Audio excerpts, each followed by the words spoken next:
में पिया करे मने में काम मेरे गवही में पिया करे मने में काम मेरे।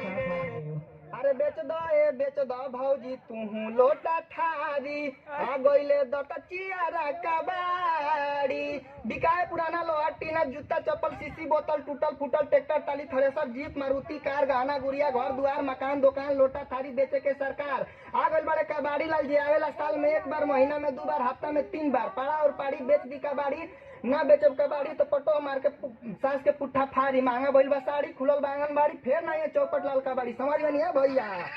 अरे वो कर की समझ बिगाड़ी गई हलाई का रहला ये आवर वो करेगी हलाई का रहला ये कुछ नहीं बोलता कहानी की बाबू पढ़िला तू एमए बीए ऐसन मिलल संगतिया लागल दारू पिए लड़के की समाज ही जिंदगी है कोई अच्छा समाज पकड़ने वाला लड़का कामयाब हो जाएगा और गलत समाज पकड़ने वाला जिंदगी उसका बर्बाद हो जाएगा। सही है वो करेंगे और बात क्या भाभी अरे कहानी की बाबू पढ़िला तू एमए तो बताओ कि लड़का क्या करे संगतिया लागल दारू पिए अरे छोड़ी के पढ़ाई लिखाई और नाचे में निकल गईल लइका रहला अब आएगा मजा। ए देखना हम कैसा लागत नहीं रे एकदम बंदर की तरह। तोरा माई के हम दामाद हम कहते हैं चले जाओ यहाँ से, दोबारा यहाँ कभी नहीं आना। आखिर तुम्हारा हमारा रिश्ता ही क्या है? छोड़ दो मुझे, मैंने कहा छोड़ दो मुझे। मत भूलो कि मैं एक इज्जतदार खानदान की बहू बनने जा रही हूँ। हमारी शादी हो रही है उस लड़के से जिसे हमारे पिता ने चुना है, हमने चुना है अपनी मर्जी से। अपनी मर्जी से? तो फिर क्यों आई मेरी जिंदगी में? क्यों मुझे बदला? क्यों बनाया मुझे ऐसा? क्यों दिखाई मुझे वो खुशियां वो प्यार ताकि आज तुम मुझसे कह सको कि वो सब झूठ था और सच ये है कि आज तुम किसी और की बनना चाहती हो?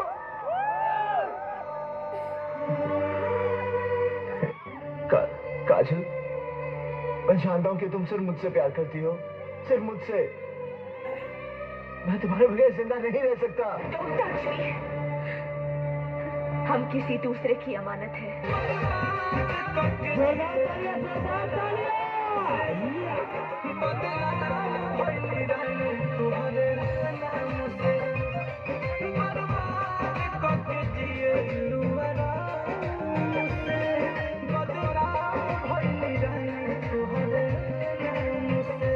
जब ये तकदीर रूठ जाती है, डोर चाहत की टूट जाती है। मुद्दतें गुजरी जिसको मिलने में, एक पल में वो छूट जाती है।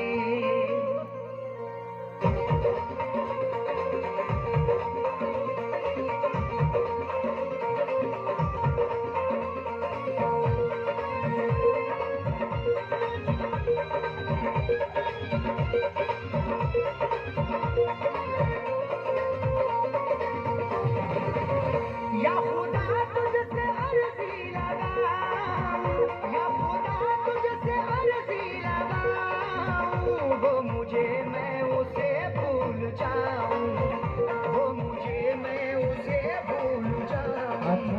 न करूं याद न याद आऊं, न करूं याद न याद आऊं, वो मुझे मैं उसे भूल जाऊं, वो मुझे मैं उसे भूल जाऊं।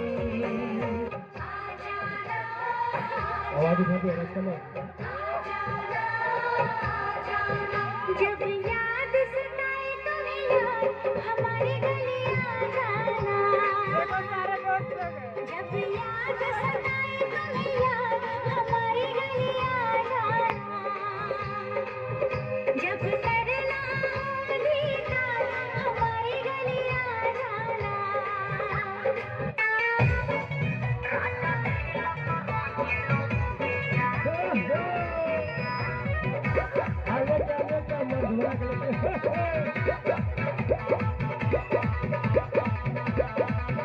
नदीर रस कोई चून हो राजा जी बड़ा बहतवे खून हो राजा जी आवतनी धके हम फाइट बताब कैसे है घटना आवतनी धके हम फाइट बताब कैसे है घटना घटल छीलत रही लोग के या छलक के हथबा कटल राजा छीलत रही लोग के या छलक के हथबा कटल बोल आई लव यू गाना बोला आई लव यू गाना बोला I love you I love you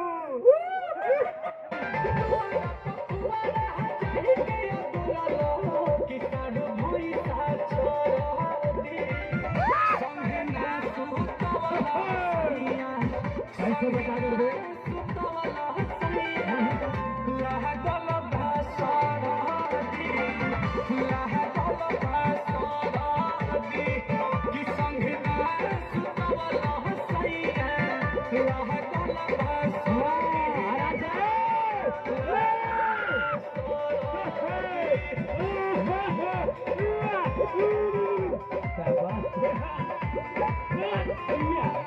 बाजी करने लड़का सारी का देखा हो गया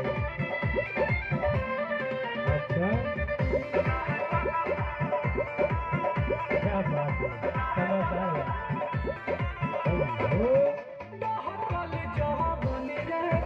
अरे छोड़ो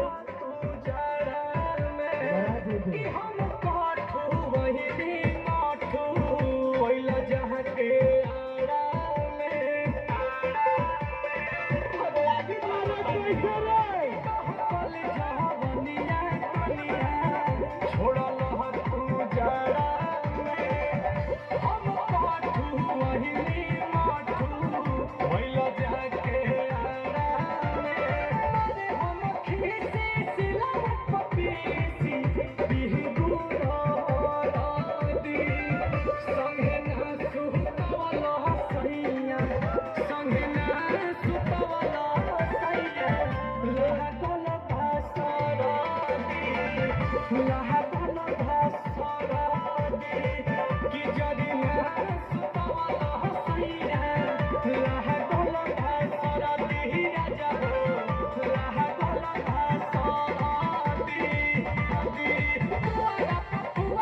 अगर अच्छा लगा तो एक बार जोरदार ताली बजाएंगे दोनों कलाकार के